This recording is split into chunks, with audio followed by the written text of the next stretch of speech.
कि हामिद अंसारी एक सोच का नाम है। वो फिल्म इंडस्ट्री में भी है, वो एजुकेशन में भी है, वो पॉलिटिक्स में भी है। इसलिए मुसलमान सपा में हो, बसपा में हो, कांग्रेस में हो, मुस्लिम लीग में हो, कांग्रेस में हो, वो अपने एजेंडे के लिए एक साइलेंट उनके अंदर अंडरस्टैंडिंग है।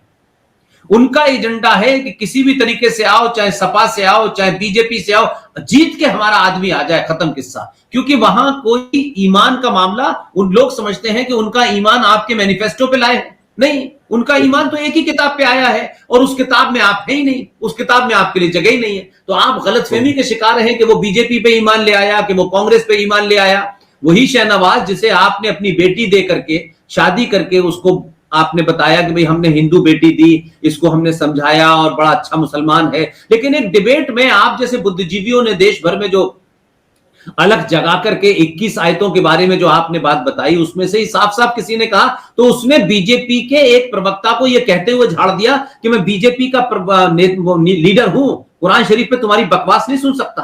तो सवाल यह है कि आप बेटी भी देंगे, मंत्रालय भी देंगे, लेकिन उसके बाद जब वो हटाएंगे तो निकलेगा अंदर से वही। तो सवाल ये कि आप इस तरीके से खरीद करके देश में मूर्ख बनाने के लिए कि अब इनको इनसे दोस्ती करो, कि अब ये भाई हैं, अब ये हिंदू हैं और इनके पुरखे हिंदू हैं, फलाना हिंदू है, ढिमाका हिंदू है। तो बंगाल में जिनकी हत्याएं हुई, दिल्ली कश्मीर में जो 2500 से मारे गए, उनके बारे में नहीं किसी ने पूछा। हमें अपने आदमी के मरने पर दर्द नहीं होता, दूसरे के मरने पर दर्द होता है, क्योंकि हमें अंदर से एक, हमारे अंदर हीन भावना है कि कहीं ऐसा ना हो कि लोग हमें ये समझें कि देखिए साहब हम लिबरल नहीं हैं। तो एक परिभाषा तय कर ली और उस परिभाषा को इसलिए जी रहे हैं, इसलिए ढो रहे हैं कि हमें इससे शत्रु का अनुमोदन मिलता है, शत्रु हमें कम बुरा नहीं कहता। तो ये एक बीमारी है। तो हामिद अंसारी तो मैं समझता हूं कि बहुत बहुत बड़े जब पे चला गया है, बहुत छोटे छोटे लेवल पे ये काम हो रहा है, उनको फर्क ही नहीं पड़ता। वो जब कश्मीर में आए थे मारने, तो क्या कश्मीर के उस टीकालाल टपलू से ये पूछा था कि तुम तो एक विद्वान आदमी हो, तुम तो कुरान शरीफ का ट्रांसलेशन कश्मीरी में कर रहे हो, तो हम तुम्हें नहीं मारेंगे? उसकी तो आंखें निकाल ली उन्होंने। तो जब वो मारने आए तो नीरज जी पूछेंगे कि आप कट्टर हिंदू हैं या लिबरल हिंदू हैं या आप कांग्रेसी हिंदू हैं या सपा के हिंदू हैं, वो तो मारेंगे। तो मैं ये कह रहा हूं कि ये बीमारी हमारी है। इसलिए हमारी इस बीमारी के कारण, क्योंकि पूरा समाज राजनीतिक ड्रिवन हो गया है, हर आदमी सत्ता पे जाना चाहता है और सत्ता में जाने के बाद मेरा मकान, मेरी जाति, 4 गाड़ियां, मेरा परिवार, इससे वो सोचता नहीं आगे। मुसलमान जाता है सत्ता में डकैतों को, बदमाशों को, स्मगलरों को, चोरों को, लुटेरों को, दलाल, अपने आदमी को मजबूत करने जाता है। तुम अगर माफिया है तो तू और मजबूत माफिया हो जाए। इसलिए आपको याद होगा कि हाजी मस्तान जैसा आदमी बॉम्बे में, हाजी मस्तान जैसा आदमी सुनील दत्त से टेलीफोन करके ये कहता है कि तुमने शादी इससे जिससे करने जा रहे हो, तुमने इजाजत दी, तो वहां जाते हैं।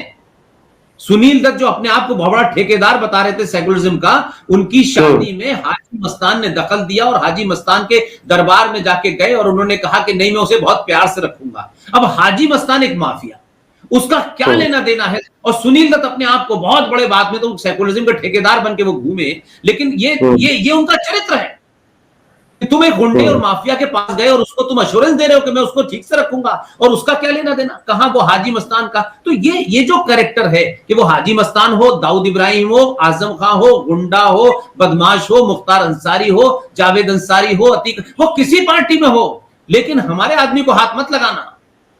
उसके बाद सेकुलरिज्म।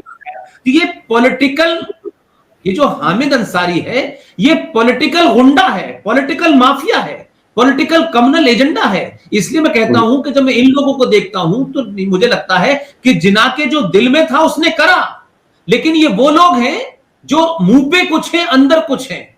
और हिंदू मूर्ख ये समझता है कि देखिए साहब कितनी अच्छी गजल पढ़ रहे हैं, कितनी अच्छी बात कर रहे हैं। तो हामिद अंसारी एक नहीं, बहुत सारे हैं।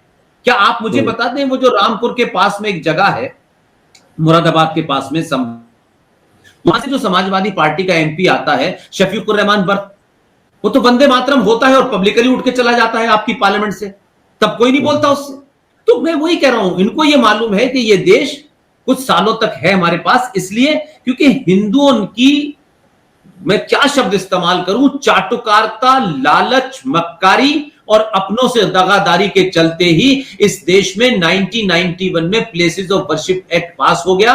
इन दलालों के चक्कर में हिंदुओं के इस देश के अंदर वक्फ प्रॉपर्टी कानून 2013 बन गया और ताजमहल के ऊपर कब्जा कर लिया। तो ये हामिद अंसारी की सोच को लेकर के हम जब जब चर्चा करेंगे तो ये हामिद अंसारी तक हमें फोकस नहीं रखना चाहिए। हमें इस बात पे फोकस रखना चाहिए कि एक सिविल एविएशन मिनिस्टर बना था इब्राहिम नाम का, आपको याद होगा, कर्नाटक का, वो कितना बड़ा माफिया डॉन था।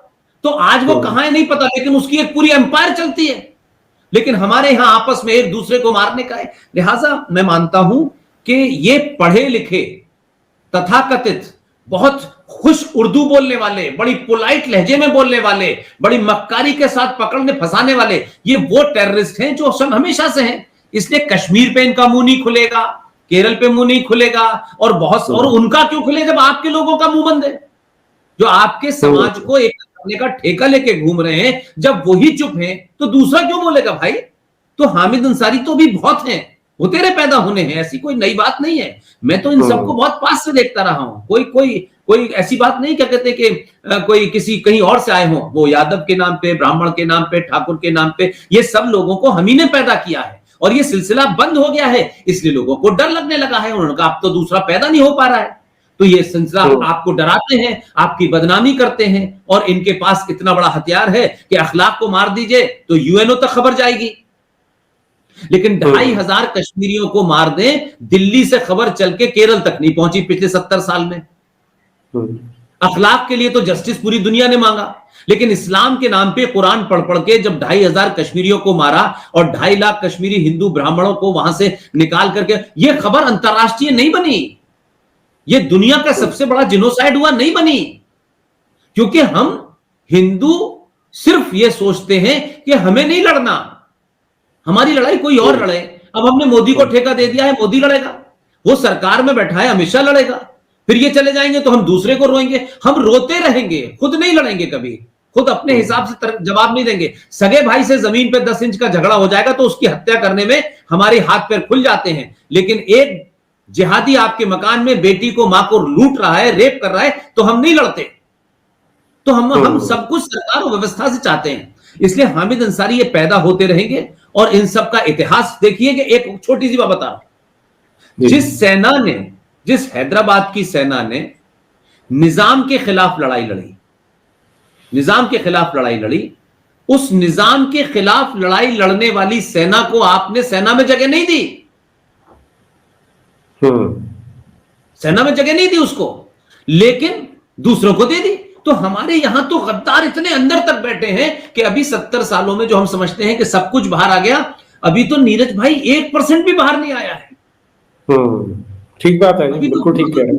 अभी तो आप जैसे करीब करोड़ों नीरज चाहिए, करोड़ों जीटीआरएस चाहिए, सुशील पंडित चाहिए, ललित अंबरदार चाहिए, अंकुर शर्मा, तब जाके होगा। क्योंकि आज भी मैं ये देख रहा हूं कि होड़ लगी हुई है, हिंदुत्व के नाम पे दुकानें खोली हुई हैं, जमीन पे कोई काम नहीं हो रहा है, कोई काम नहीं करना चाहता, और जो काम कर रहे हैं उनको कोई मदद भी नहीं करना चाहता, उनको शाबाशी भी नहीं देना चाहता, क्योंकि उनको लगता है कि इस वक्त इनकी जरूरत नहीं है, जब हम सत्ता से बाहर हो जाएंगे तब कुछ जो ठेकेदार हिंदुओं के हैं वो दुकानें चलाना शुरू कर दें। अब ये बात कह दो तो उन्हें बुरा लग जाता है, वो चाहते हैं कि हमारी तारीफ करते रहो और हम 100 साल से जिंदा हैं, करोड़ों लोग हमारे हैं, लेकिन हमें नजर नहीं आए कहीं मारते हुए, किसी को लड़ते हुए, बचाते हुए।